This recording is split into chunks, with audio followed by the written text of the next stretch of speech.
Hello, my crafty friend, and thank you so much for joining me in today's mini Bohemian junk journal flip through video.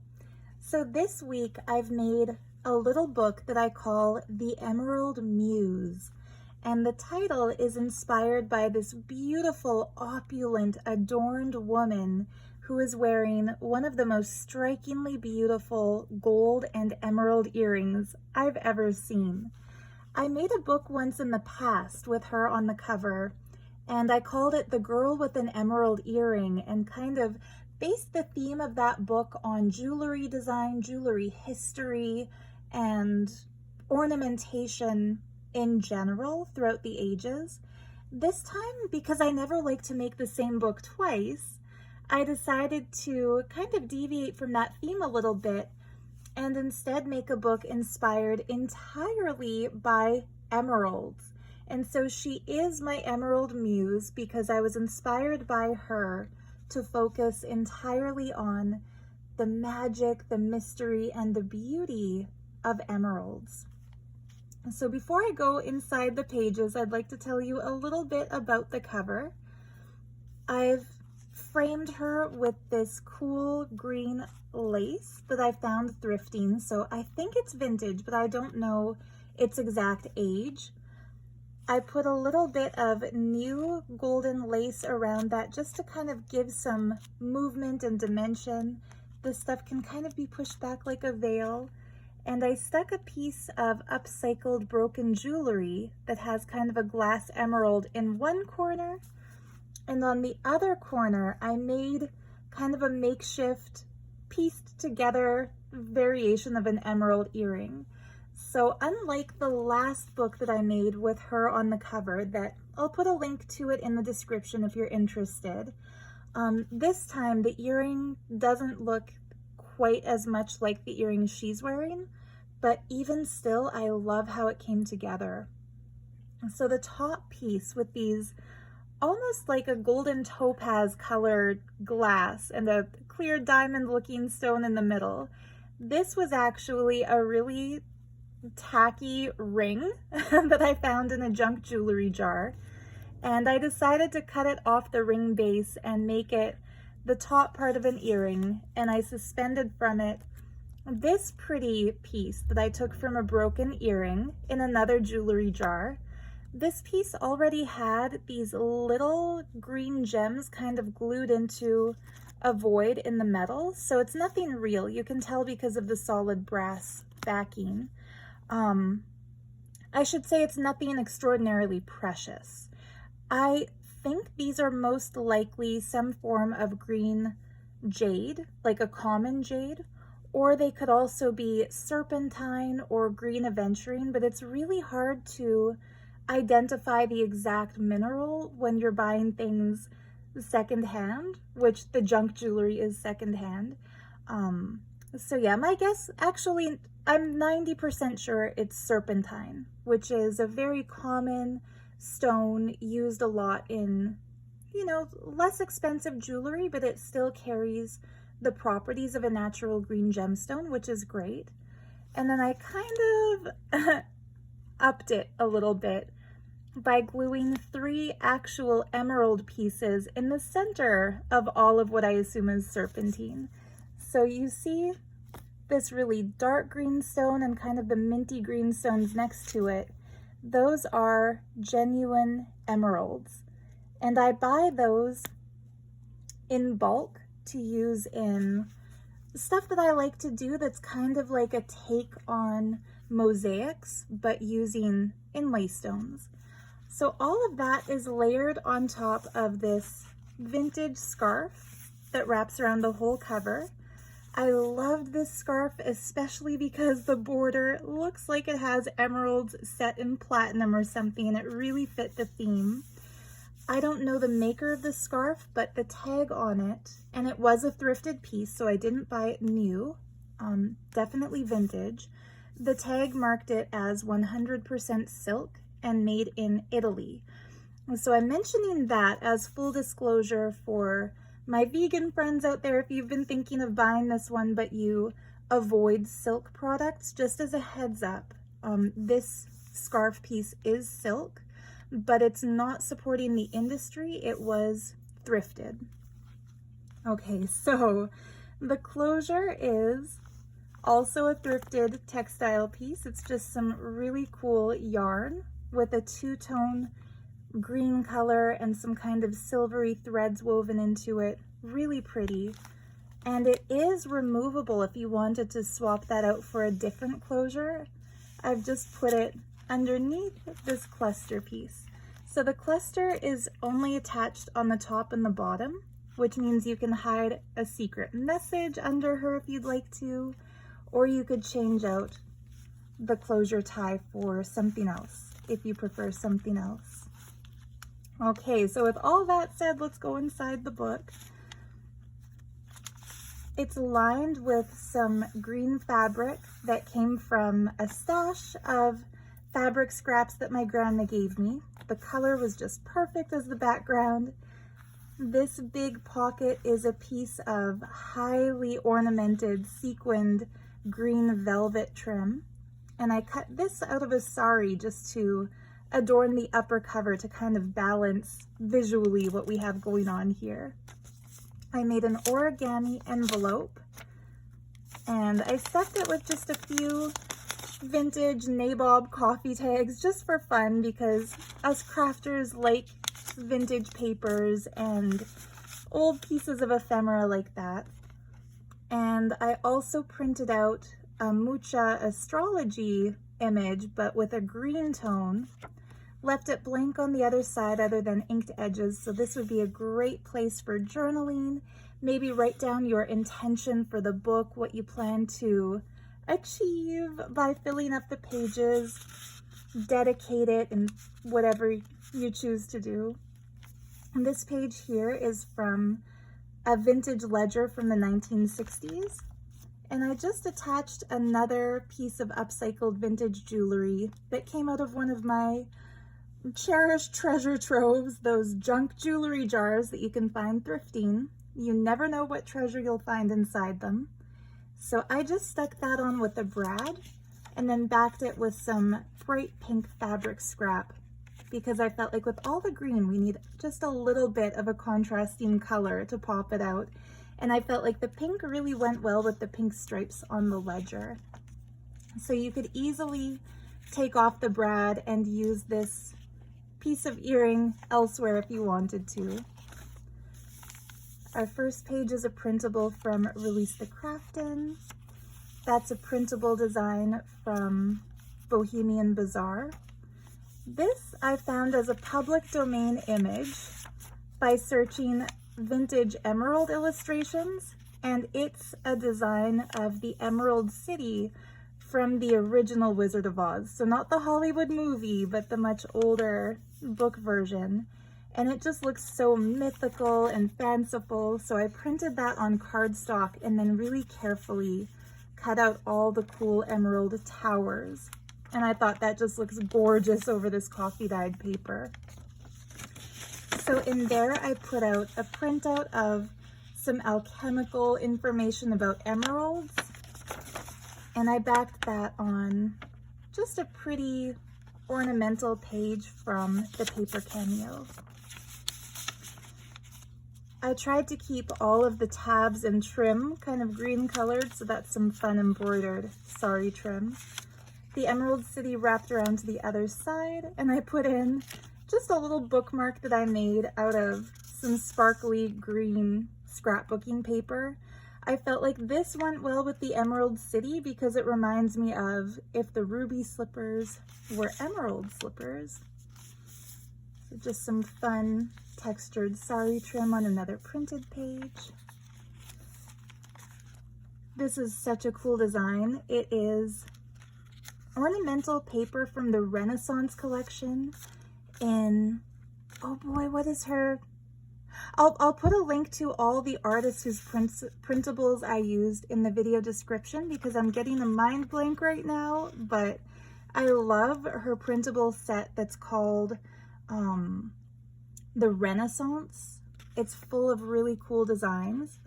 And this one is just a huge collection of jewelry illustrations. So of course I went through and found a few emeralds, like this one here that has an emerald surrounded in pearls. And that one there that's like a simple emerald ring design.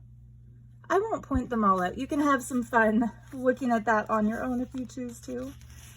It wouldn't be an emerald book without a nod to the Emerald Isle. So here's a really cool public domain image I found on the Graphics Fairy website. A girl with her shamrocks. I printed it on the linen paper so it has a really nice texture. Inked the edges, left the back plain for your journaling.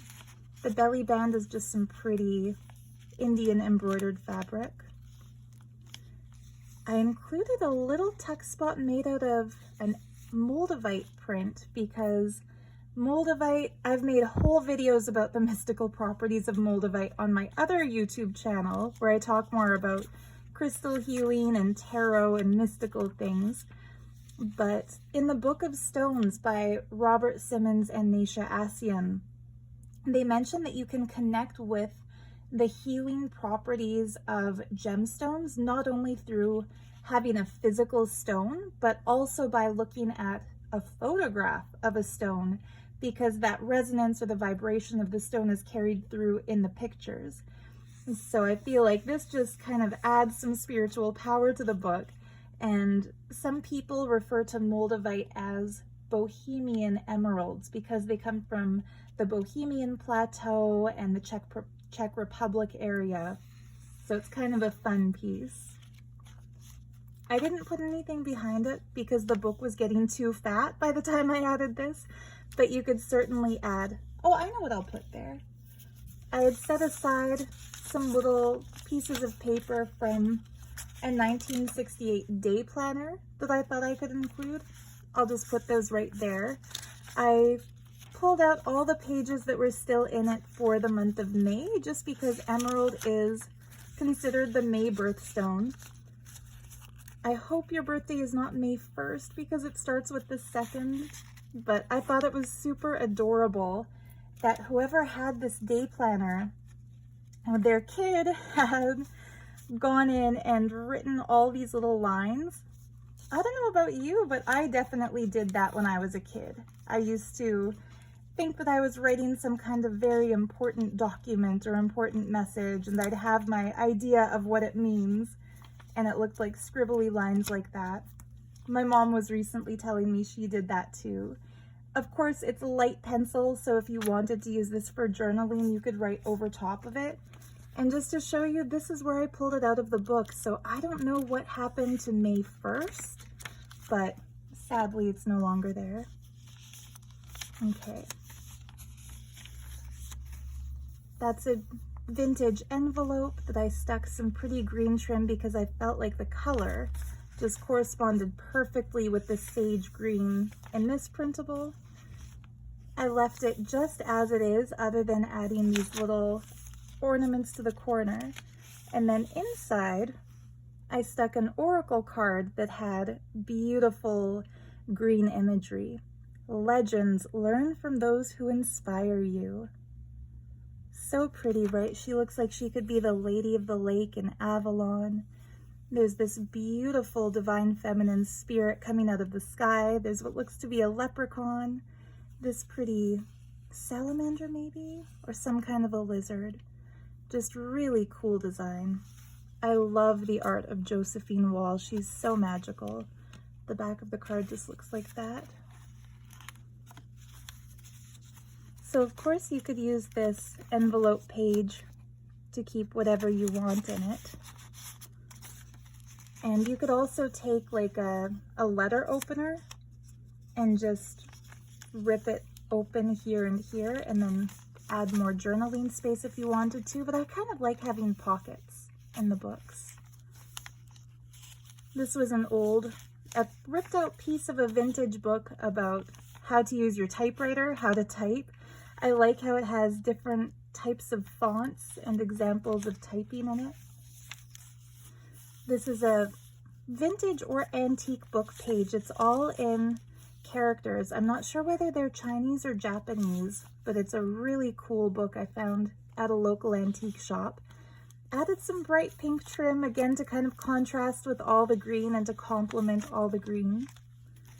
Here's our bluebird of happiness. I put one in every book. Lots of little journaling space on the back. And the book pages like this, if you're new to junk journaling, don't feel like you have to keep them as they are. They're meant to be the base for a collage. So for example, if you go to a movie and you really enjoyed it and something in it inspired you, staple your ticket stub here and then use this space to write the date, who you went to the movie with, maybe a quote that you appreciated from it, or just cover this whole page with whatever collaged bits. Like if you get a magazine and you really like one of the pictures in it, glue that down.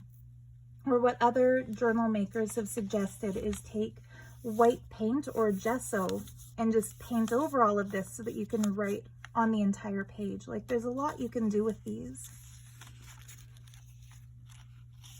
Pretty printable.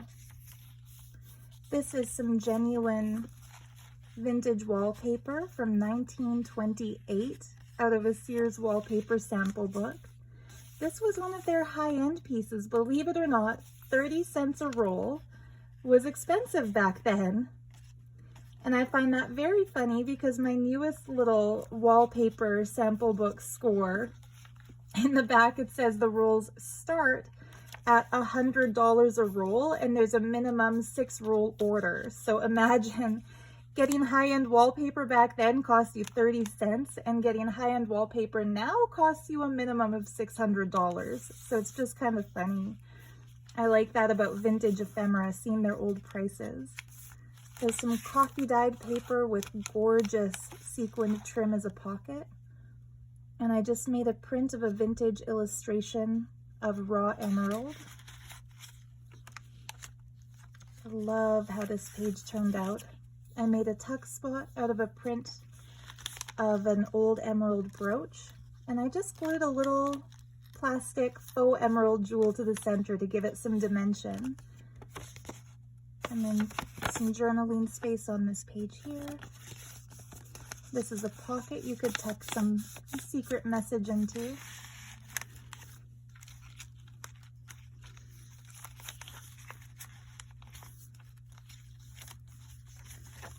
And this, my friend, is my favorite page in the entire book.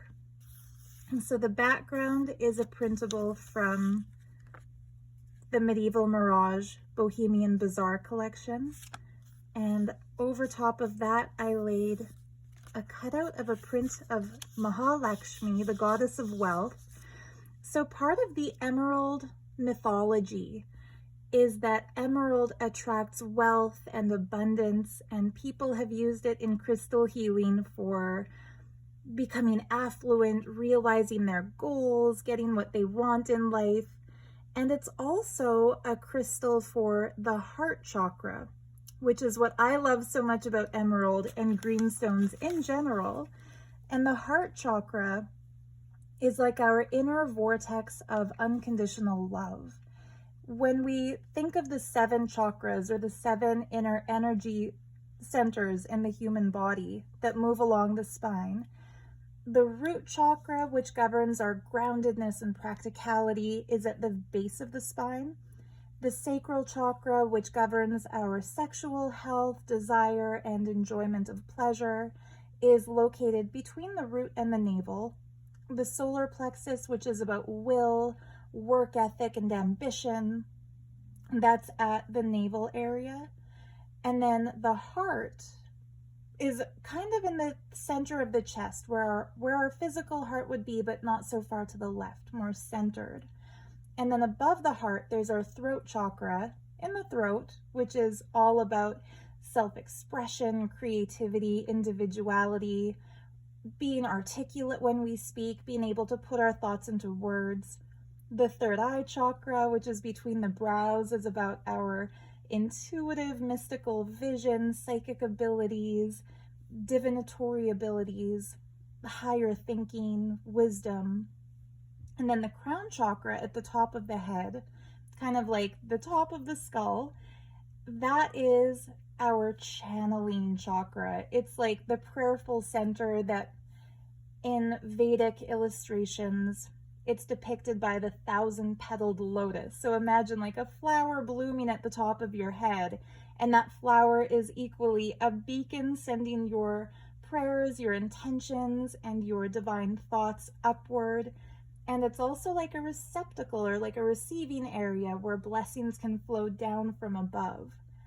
Anyway, the lower chakras, the root, the sacral, and the navel, are very grounded in physical earthly reality, like who you are at work, who you are at school, how you show up in relationships on a physical level.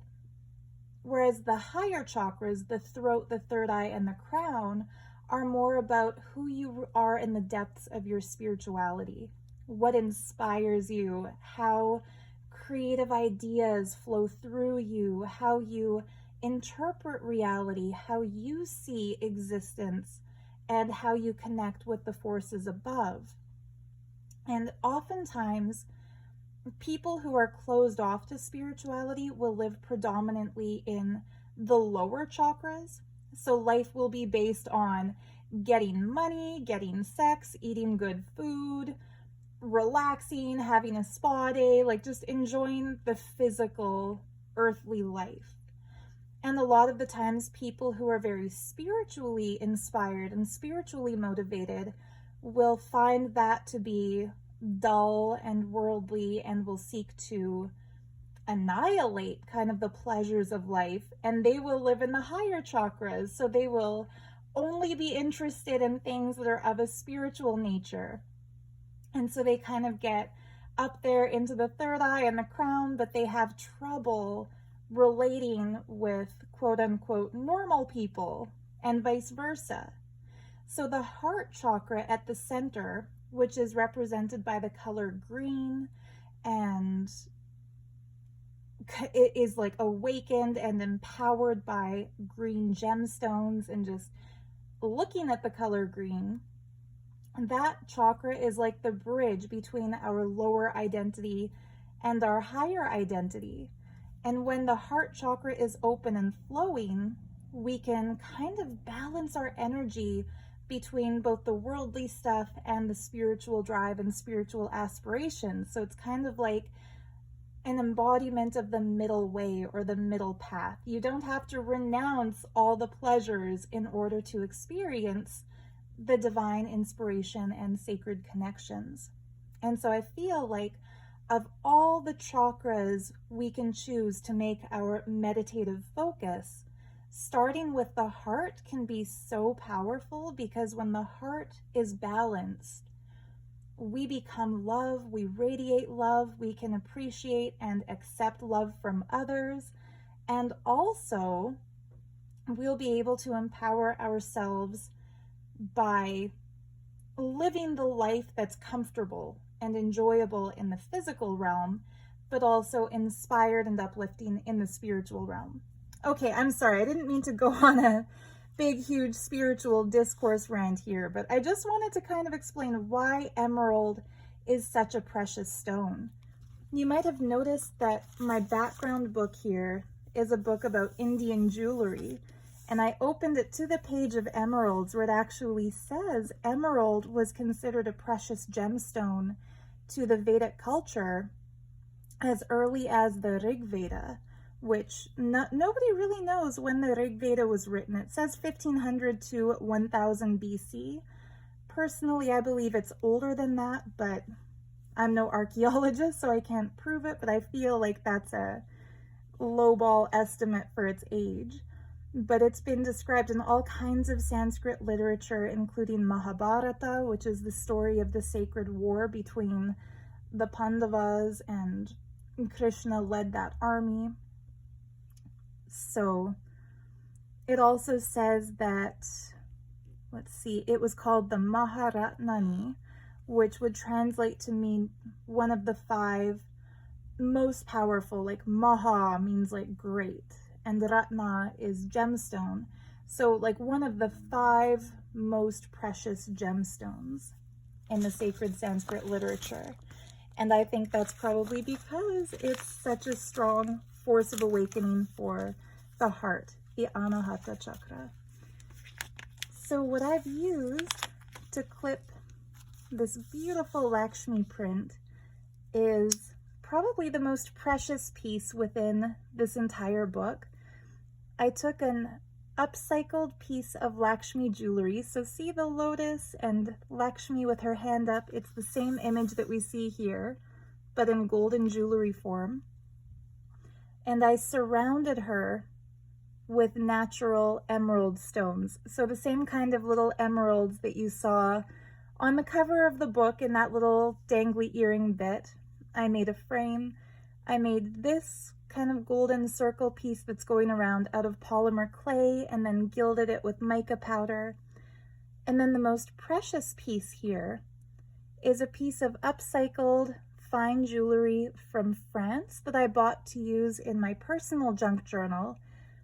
It was a brooch of golden topaz surrounded by emeralds and beautiful golden and orange sapphires. And then this piece that you see here, it's emeralds with orange and yellow sapphire set in sterling silver. I had to kind of clip it off of that brooch. This was like the piece that was included if you want to convert the brooch into a pendant. But when I put the brooch in the book, it kind of flopped around awkwardly, so I snipped it off, thinking one day I'll find a project to use it in. And this felt like that project. So whereas the chips are like rough emerald, maybe not gem grade, these two little gems here are gem grade emerald, which is why I say this is the most precious piece in the entire book. It has raw emerald, it also has fine gem grade emerald, and it also has golden sapphire. And so imperial sapphire or gold sapphire is a gem used for wealth manifestation, abundance, solar plexus activation. So it's a great stone to carry, meditate with, or wear if you're looking to get inspired, increase your productivity, manifest money. It goes so beautifully with Lakshmi because you see she is the goddess of wealth, and her raised hand here is showering golden coins down from above. What that represents is being in the continuous flow of material wealth, that when you're open to the universe, money will simply flow to you and through you. And if you don't try to close your hand and hold on to it and hoard it and keep it for yourself, if you're willing to open your hand with generosity and share with others, that wealth will continue to flow to you. So she's such a beautiful goddess. The paper flips down, although it's glued in place, so you could write a prayer to Lakshmi or a list of what you want to manifest or whatever else it might be. So you can actually use this as journaling space if you choose to. And I'm not sure if I pointed this out, but the base that I glued all of this onto is an upcycled old clip-on earring. I didn't like the way the clip looked on the back unadorned, so I just cut a pretty green and gold flower from a piece of sari material so that she's beautiful from both sides. So it doesn't have to be kept in the book because, as I said, I've glued down the lotus so she'll stay in place. But symbolically, I love the way this looks here because it's like the most big, beautiful, sacred coin in her stream of coins that she's showering down. You can take it out and clip it in your wallet, which is a great place to manifest wealth. You could even wear it as a piece of jewelry by clipping it to a lapel or something. Or if you really wanted to, I suppose you could convert this into a pendant. Lots of options. That's a William Morris print glued onto the back of a book page. This came out of an art history textbook. I stuck it down because it looks as if they've taken a giant picture of an emerald and used it as part of their interior design. Imagine how opulent that palace must be.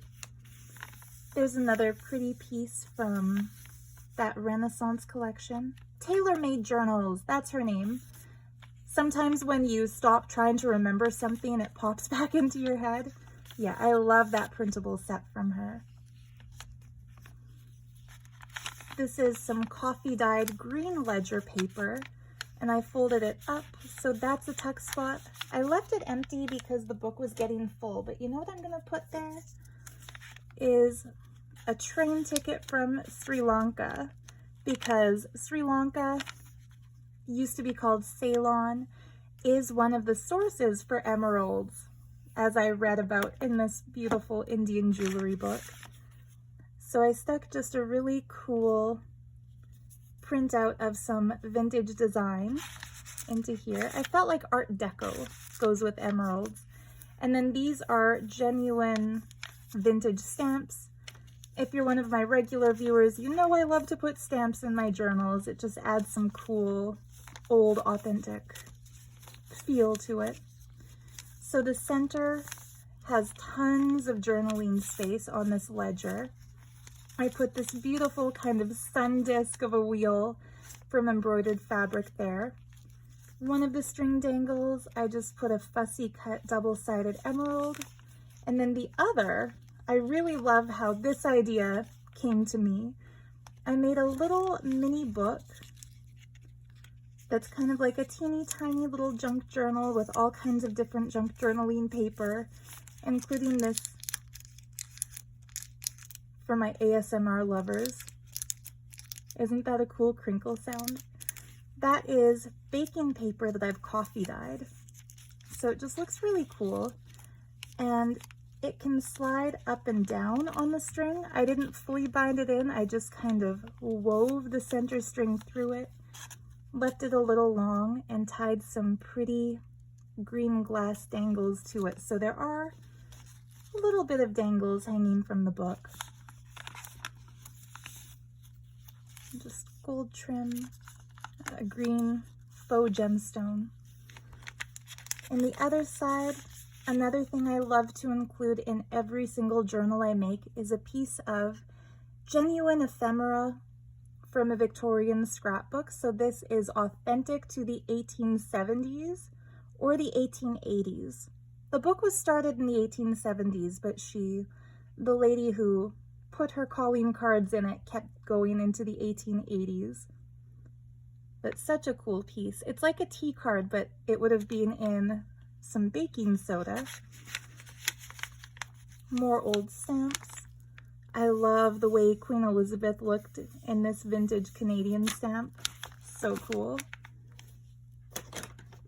And just for balance, I'll put a Sri Lankan train ticket in here too, just to show that it is a pocket. Happy accident, because doesn't that purple complement the lavender color on this page here? More of that beautiful Renaissance paper. The other side of that art history textbook page. And then here I had a lot of fun. I'm taking a couple of brads and affixing this piece of broken necklace chain. It looks like a 4-leaf clover design, so another nod to the Emerald Isle, some lucky 4-leaf clovers. I didn't glue down the brads, so you can easily pull these out and actually use this in something else if you want to, or keep it in the book if you want to. I made a folded over journaling spot just by another print of Art Deco green design on cardstock. And I was going to collage over this dude. I don't know who he is. I'm sorry, I didn't read it. I cut out this page for this beautiful design, and this is just kind of what we're stuck with that was on the back. But I felt like whoever buys the book might like looking at this because he's wearing some kind of cool jewelry himself. And look at this. Oh my God, guys, I'm only noticing this now. Look at the embroidered design on his inner shirt and how well it matches this Renaissance design on that printable. Okay, so maybe there's a reason this was layered here. So we'll keep him for now. But just so you know, if you buy this book, I will not be offended at all if you choose to collage over that old king. I'll try to go a little quicker now because we're looking at the other sides of a lot of those same pages. Okay, my second favorite page. My favorite page is the Lakshmi page. This is my second favorite. So this ledger from the 1960s is adorned with just a little bunch of green sari fabric, a little faux pearl earring, and because emerald is the stone of the heart chakra, I picked this earring from the jewelry jar because the little faux pearl is set in a border of adorable little golden hearts. How perfect is that? But this ledger opens up to reveal an ancient Mayan pectoral pendant inlaid with green turquoise. So the story behind this, and I cut this out of an art history textbook and just glued it down to kind of hinge this in to the coffee dyed paper here. The Mayan people so revered the color green because to them it represents the rain, the life-giving waters, the springtime, a successful harvest, a good crop. Everything here on this page has a purpose, so even the name of the song on this music paper, this is genuine music paper from the 1930s, 1935, this book was printed. The name of the song is Over All the Ripe Maize. So of course, Mayans were cultivators of maize. And so yeah, this is a very old, ancient goldwork pectoral inlaid with that green turquoise. When the Spanish conquistadors invaded and committed genocide against the people in that area, they discovered early on that they valued anything green, any green stones, so emeralds, jade, green turquoise, they valued it over gold. So all the heavy gold in here would have been considered secondary and just kind of the base on which they added the green stones. And really sadly, those Spanish would take cheap green glass beads, like really cheap manufactured green glass, and they would trade it pound for gold. And so tons of ancient artifacts that would have been made out of solid gold got melted down for the Spanish crown jewels. And so historians and, you know, the native tribes who made it will never really have access to that history anymore. But I love that some pieces have survived. So I'm a little bit jealous of whoever buys this book because I had cut this out a while ago from an art history textbook and kind of thought I'll put this in my own personal junk journal. But when I was working on the emerald book, I just felt something just told me this has to be included because we're showing green heart chakra jewelry from all over. And the fact that it was a pectoral ornament means it would have gone over the heart chakra and it's disc shaped like a chakra. I just think it's so gorgeous. And then this little detail here is a modern piece of jewelry made, I believe, in Mexico. It's stamped alpaca. My Auntie Marilyn was with me when I went through this jewelry jar where I found this piece, and she Googled it and found that alpaca is a silver alloy that they make, and then it's being inlaid with probably abalone shell and brass. But the design of the face on this piece, even though it's modern manufacturing, it would be based on the traditional Mayan jewelry designs, which I think is just so cool. So you have a printed image of an ancient artifact along with a modern replica, but made by the ancestors of the people who made this. I just love including stuff in journals that speaks to different eras. So I put more of that coffee dyed green ledger paper here, and it folds down so you've got writing space on the back and on the front. The bottom part is just glued down here, and then I kind of bent this old earring so that it could be like a closure. So it kind of sits in there. If you put this under the bottom of the page and this over the top, it's kind of like the world's fanciest paper clip. But yeah, my favorite page is the Lakshmi page. This is my second favorite. Okay, now I'll try to go faster. The other side of that wallpaper, the gold just looks stunning in person. Love this Chinese design. Some more of that sequined trim from India. The other side of the envelope I actually did cut open to create pages from it. Not cut, I tore it to give that fun ripped edge feeling. I glued this down as an ornament, an old emerald brooch.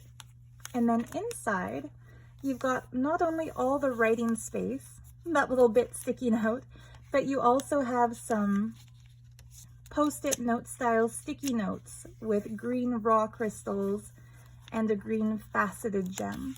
So the very bottom of each of these, I actually glued down permanently with a glue stick, and that way, even if you use up these Post-it notes by writing notes to friends or notes to self or whatever you choose to do, the pages will still have that ornament that I think looks so good in this book.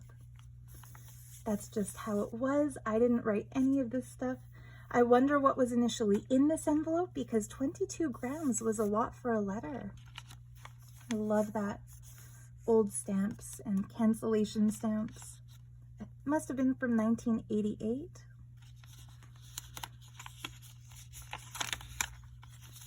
Anyhow.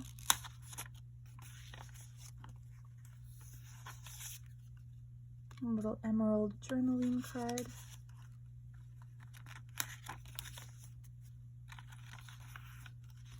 Okay, and this is fun too. Lots of journaling space here, but it flips down to reveal a statue of Aphrodite, because to the ancient Greeks, emeralds were Aphrodite's gem. I read this in an article online about emeralds while doing some research for this journal, and it said that in ancient Greek times, women would wear emerald rings as their way of dedicating their heart to Aphrodite. Aphrodite being the goddess of love, the goddess of domestic bliss, the goddess of relationships. And they say wearing an emerald ring symbolizes being open-hearted. And what I found so cool and fascinating about that is that modern crystal healers associate all green gemstones with the heart chakra. And of course, in ancient Vedic times, emeralds were a heart chakra gem. But how cool is it that in ancient Greece, they may not have understood what the chakras are the way we do now, since we have access to Eastern wisdom. But even still, they associated emeralds with the goddess of love, which tells me there's something innate about the heart chakra association, that even without knowing what that energy center is, they would feel that love vibration. So she's a tuck spot. You can put something in here. You can write on the back of that. And I also stuck into this little pocket just the little snippet that was in the art history textbook I cut her from, in case you want. Kind of like a little museum plaque to note down who this goddess is. I have fun with these journals because although I like to use a lot of the same stuff in each one, like coffee dyed paper, old music paper, sari trim tabs, I try to include something new in each book that I've never put in a book before. I made this ruffle by sewing down a snippet of an old scarf onto a wallpaper sample, modern wallpaper, not vintage. Lots of journaling space on this coffee dyed paper, more medieval Mirage. That released the Craftin print. This pretty ledger paper, a little tuck spot of an emerald ring printout, and finally, at last we reached the back of the book. So the back is that same green fabric, the same green trim pocket. This is a green stone broken earring that I glued down to accent it. It might just be plastic. It feels kind of like resin, but it looks nice. In the pocket, I stuck some pages from a vintage embroidery magazine from the 1960s. Learn how to bake bread if you want to. No money down, Florida homesteads. Holy crap, guys. You could buy a house in Florida for less than $400, $395. No money down, $10 a month. My rent is over $1,000 for an apartment, and back then you could get a whole damn house for $10 a month. Anyway, I'm not going to be jealous of our past people any longer. An emerald origami envelope once again. This one is emerald. The one in the front is actually peridot, but I thought it was nice to include two different green gemstones just for some fun. And then just a little bit of journaling paper in here, although you could put whatever you want into that envelope. Get creative. And that's it. There we have it. The Emerald Muse. I spoke for about 15 minutes longer than planned, but it's hard to keep my voiceovers. Well, this isn't a voiceover. I'm talking live as I flip through the book, but it's hard to keep the commentary down when there's so much stuff that inspires me that goes into the book. So I hope you don't mind. I've really appreciated comments from you over the last couple of weeks. Some are saying that they enjoy the overly long commentary. I appreciate that. Think of my video as like a podcast with visuals because it's going to be talky. Okay, last thing. If you've noticed this ring that I'm wearing, this beautiful antique style emerald ring, full disclosure, these are not real gemstones. That's just glass set in gold-plated base metal. But I found this at a local antique shop last Friday, right when I decided I was going to make an emerald-themed book. And as my regular viewers know, I try to always wear a ring that matches the theme of the book I'm flipping through in every video. And as a surprise, which is no longer going to be a surprise because I do it every time, but the ring comes with the book. So whoever buys the Emerald Muse will get this gorgeous faux emerald ring with purchase. So you have a piece of beautiful, Aphrodite would approve, I'm sure, antique styled costume jewelry that you can wear as a reminder of the heart chakra, of connecting your lower and your higher chakras, balancing your practicality with your spirituality, being a source of love, and attracting unconditional love into your life. So I hope you enjoyed this little flip through. Whoever buys the Emerald Muse, I hope you have hours and hours of enjoyment and inspiration filling up the little book. I hope it brings you as much joy to work in as it brought me to make. And yeah, just thank you so much for watching. Those of you who watched all the way to the end, thank you for sticking with me. Happy crafting, happy journaling. Much love to you. And I'll probably see you in another flip through video next week. Bye for now.